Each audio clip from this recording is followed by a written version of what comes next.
Cherokee Lake is a place where I grew up fishing a lot. Actually, the very first tournament I ever fished was right here on Cherokee Lake. So, you know, I know this lake pretty well and have fished basically every inch of it at some point in time in my life. And it's really a pretty diverse lake. From end to end, you've got a lot of different options. You've got, of course, you know, the lower end down here where the dam is, but actually on the very far upper end, there's a dam up there as well.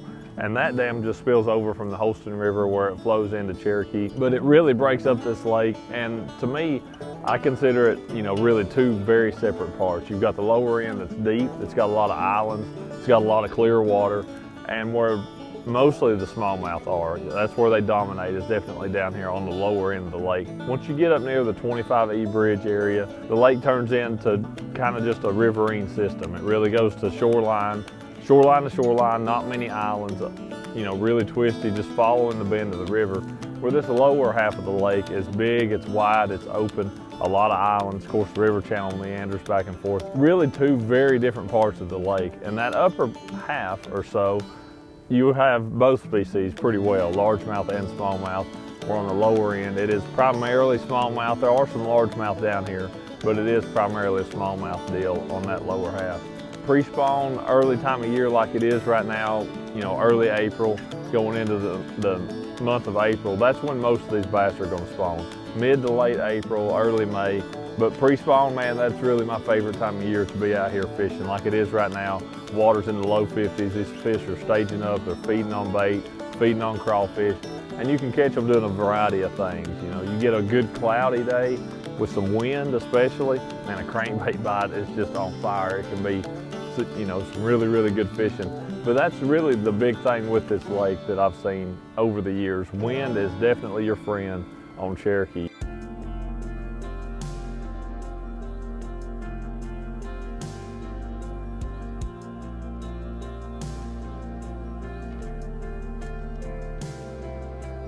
Fish places that's got the wind beating in on them good. It just pulls those fish up there a little bit shallower. This water isn't, you know, it's not super clear, but it's clear enough that they take advantage of that wind, pushing the bait up onto those places, creating mud lines, creating a lot of disturbance, and those fish will really bite on those good windy days. On a lot of moving baits, crankbaits, jerk baits, spinner baits, that kind of stuff is really where you want to fish on those windy days. You get a still day where there's not much wind, you kind of have to finesse back a little bit. A small swim bait, maybe a Ned rig, a shaky head, those type of things out here pre-spawn, targeting those fish. For me, the lower end of the lake, pre-spawn, I'm going to think anywhere from 6 to 15 feet deep is kind of where I'm going to focus. Sometimes a little bit shallower, but that 6 to 15 foot is kind of where I'm going to target a lot of those smallmouth down here on the lower end. If I was up the lake a little bit shallower for those largemouth, a little bit dirtier water, you know, anywhere from just a couple feet deep if the water's dirty enough, out to 6 or 8, maybe even 10 foot deep up there. A jerk bait, single swim bait, crankbait, those are definitely the baits that I would have tied on every single day out here this time of year. But once you get to May, the lake should be full or really close to it. There's going to be a lot of flooded grass in the water. There's going to be a lot of buckbrush, willow trees, those type of things, and those places are where those largemouth go. Once you get some green grass in the water, these fish aren't used to it. There's not milfoil, there's not hydrilla in this lake, but you get that green flooded grass that grows up in the spring of the year, then it gets covered up when the water comes up.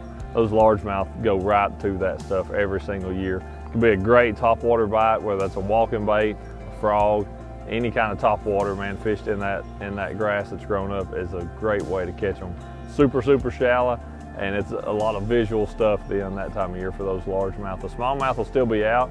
There'll be you know, a lot of post spawn. You'll catch those fish in May. On a single swim bait's always good for those smallmouth, but a Carolina rig can be especially good once you get to that mid-May time frame. That's kind of my springtime deal here on Cherokee, man. It's a great, great lake.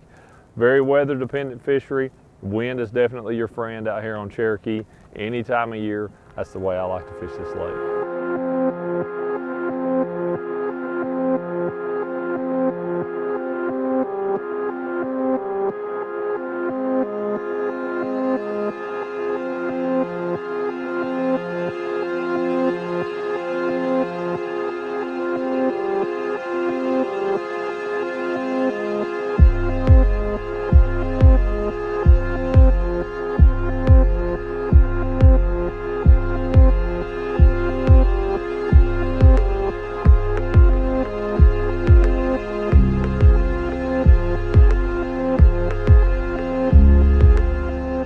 Douglas, Dandridge Lake, Jefferson County, it's considered the lake side of the Smokies for a great reason. When you come around by Indian Creek and by the mouth of Muddy Creek and you look back towards the south, you can see those Smoky Mountains, and what a gorgeous view that is. I've been through there hundreds of times, and every time I ride through there, different times of the year, it just takes your breath away. It's such a beautiful shot, a beautiful landscape, and there's not a lot prettier places throughout the whole country that I've ever been than right here in Dandridge and on Douglas Lake.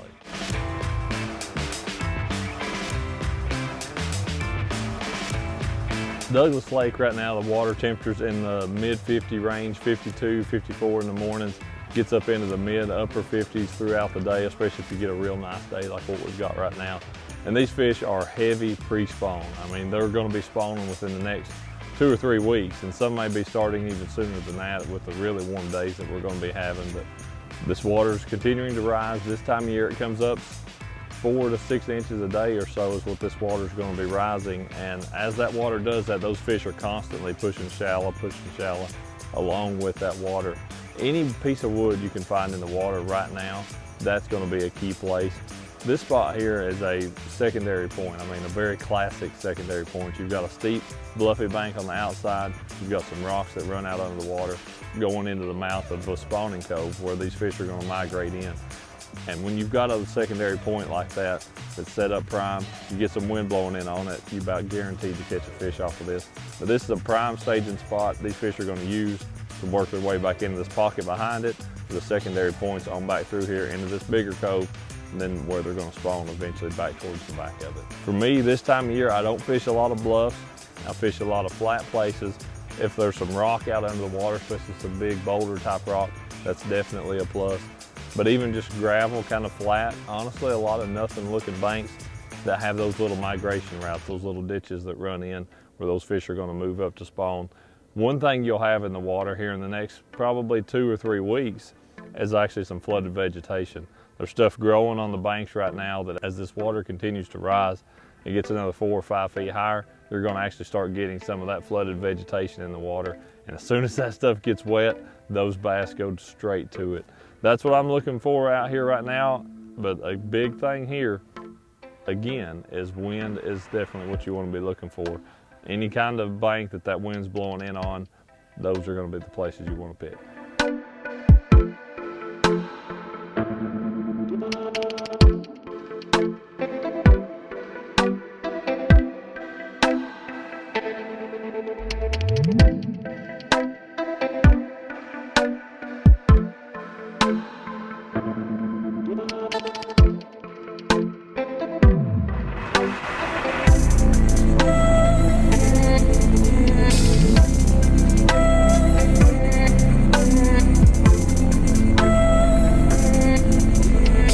Jefferson County is a bass fisherman's destination. I mean, any kind of fish you want to fish for, but especially bass fishermen. We've got so much great water here between Douglas and Cherokee lakes both.